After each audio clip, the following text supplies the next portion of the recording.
Hey guys, I'm back for another 4K Blu-ray pickups video, and we'll jump right into it. Luckily, I didn't pick up any bad ones this time, but some are better looking than others as far as the transfers go. So here's the first one I got on sale on Amazon, American Psycho, the uncut version. Normally, I'd watch the theatrical of this, so I've only seen the uncut version maybe 2 times now.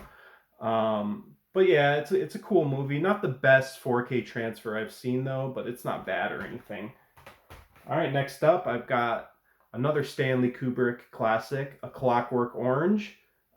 This is a pretty above average transfer. It's not the best I've seen. I think 2001: A Space Odyssey looked a little bit better than this, but this is a great movie. It's one of my favorites as far as, the weird artsy type films.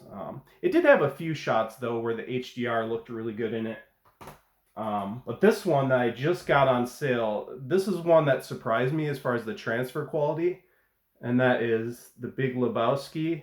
Really funny comedy, maybe a little overrated, but I quite enjoy it. And surprisingly, like the 4K resolution, the HDR are both just popping off the screen, so it looks really, really good. It's very surprising for a 4K. I think I got this on sale for, I want to say $11, so it was definitely worth it. It's good to wait a couple of years to rewatch comedies like this one because you can get sick of the jokes. So rewatching this, it's been a few years, so I was enjoying it quite a bit. All right, next up, I got this one, which I didn't really watch when it first came out, Edge of Tomorrow with Tom Cruise. It's almost like a video game as a movie because when he dies in this, he resets the day and is alive again. So it's almost like a more brutal real life respawning system. But yeah, it's kind of inspired by any sort of like Space Marine versus Alien type of sci-fi. So it's cool and the transfer looked good. Maybe not as good as something like Blade Runner, but took advantage of the format well enough, I'd say. All right, next up, this is one of my favorites of this series, Escape from New York. Like this one more than LA, but I will get LA at some point. But yeah, this took priority. Still some more Carpenter movies I have to get. Like I probably want to get Halloween 1, Prince of Darkness as well. But this looked pretty good for the format. The 4K looked good, and there was a lot of night scenes with lights or fire, so that always pops in HDR. So glad to pick that one up. This one was okay as far as a transfer. Not the best I've seen. I was expecting a little better, but there are some of the scenes that really popped with the HDR and the 4K. But yeah, unfortunately, the director is a leftist cuck. All right, this is one I wasn't really planning on buying, but it was $8 on sale. Heat. Um, GTA 5 pretty much ripped this movie off completely, but the transfer is very good. Not so much the HDR, but the resolution and the sound is really awesome. Like the street shootout scene, it sounds like you're in a like an actual gun range when you're using 5.1 like I was. So that was very cool. All right, next up, I'll just hold all three of these up because I bought them all together. Got all the Indiana Soy movies. So the only 3 Indiana Jones movies that exist, by the way. There's no others besides these 3.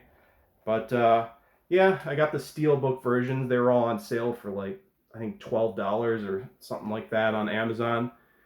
And these steelbooks actually look better than the box set they did. I think the box set had just like a white design with silhouette, whereas this is like the classic artworks, as you can see.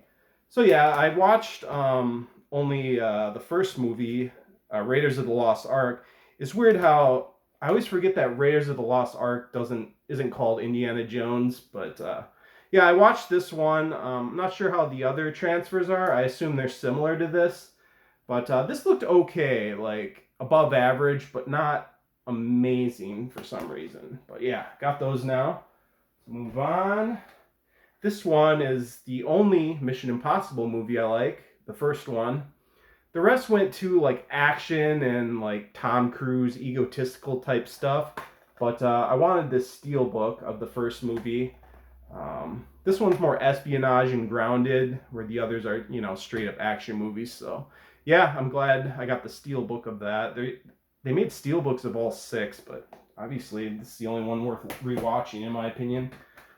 All right, now we got Mr. Fuck Your Freedom, Arnold. But I still enjoy the old movies that he's in.